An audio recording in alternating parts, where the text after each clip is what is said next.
I wish we could get him every Wednesday in Chicago for our show. Let me ask a serious question, but not too serious.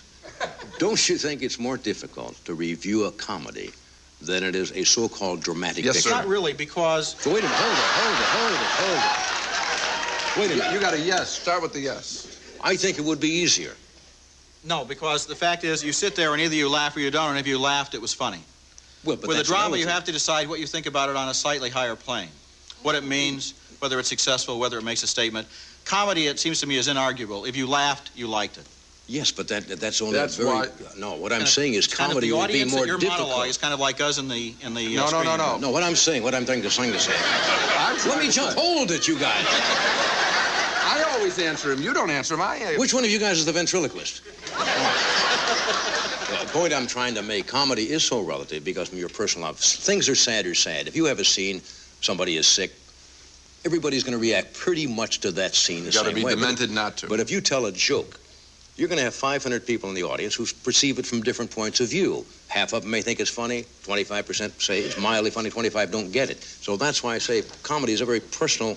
There's one other area in addition to comedy. I agree with you on that, and that is sex films. What is erotic, and you get certifiable proof, and you can't deny it, just like This, a laugh. to me, is erotic. Yeah. If you hold it somewhere else. Yes, one.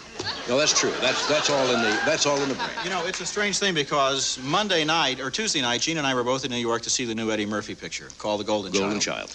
And I liked it, And Jane didn't. Mm-hmm. We were talking about the audience. We were in the same theater, and I said, it's going to make millions of dollars. Everybody there was laughing. And Gene said, I don't think it's going to be very successful. The audience didn't like it very much. We were about a row apart. No, we were not. We were about 12 rows apart. As a matter of fact, you were in the sitting center. right next to each other.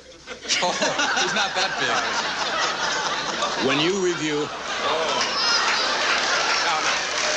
This is getting out of control. All right. Now I'm in trouble, right? Have you ever Is it true? Can I just ask Exactly what time of night was it I lost control of the show here?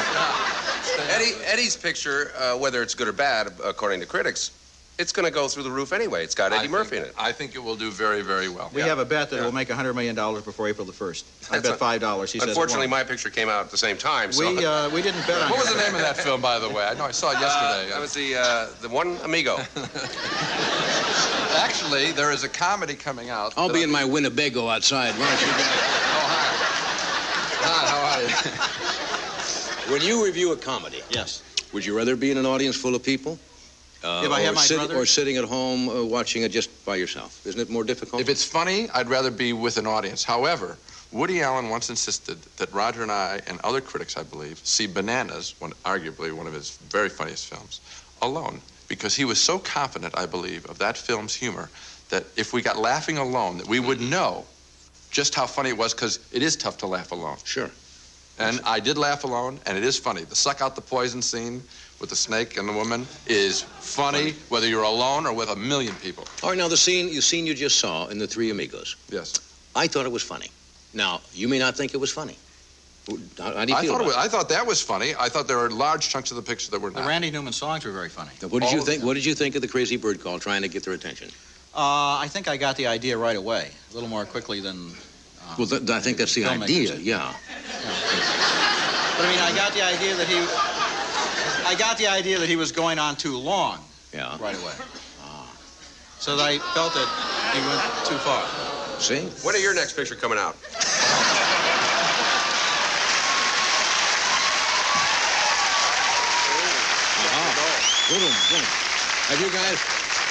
Have you guys been asked to appear in a motion picture? Maybe Yes, playing we have, yourself yes. or what have you done? Yes. We turned him down.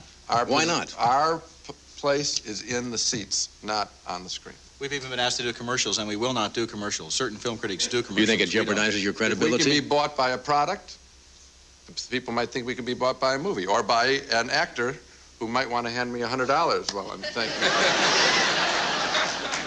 Yeah. Okay, let's talk about some of the...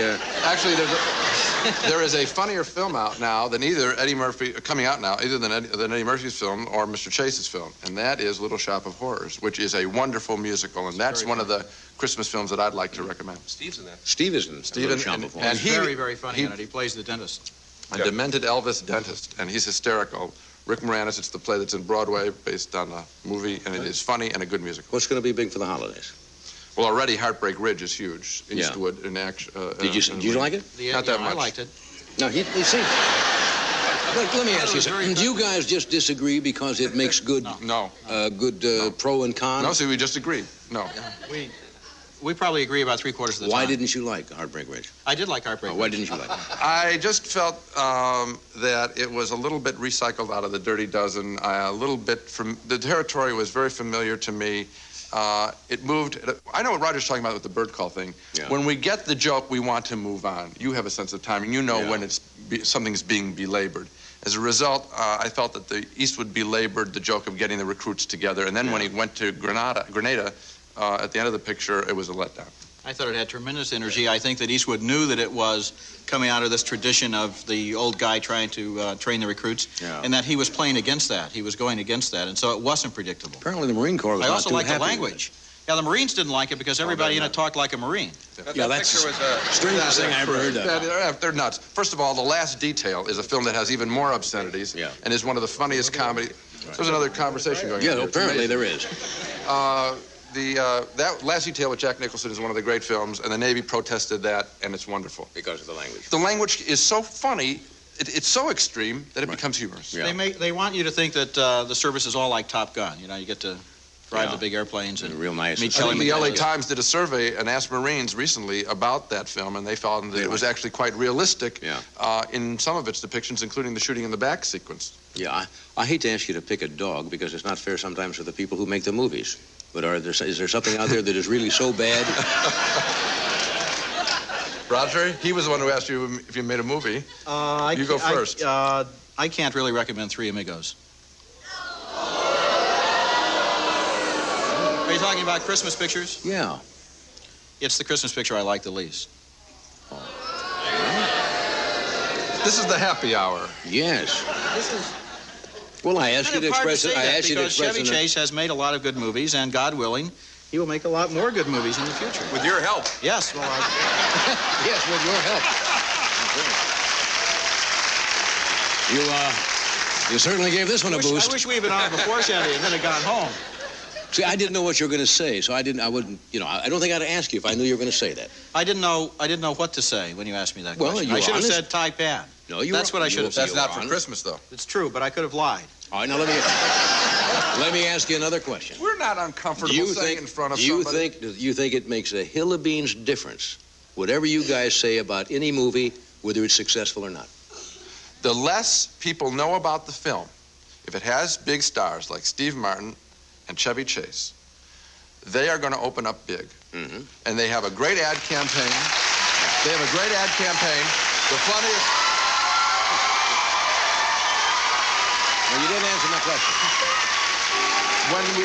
When the audience does not know enough about the film, like a film like Menage or something like that, we have a big impact. Oh, I see. Children of a Lesser God, we can tell them it is not a downer, it's a good love story. Go see that. So that can't help. Yes. Okay, we'll be right back.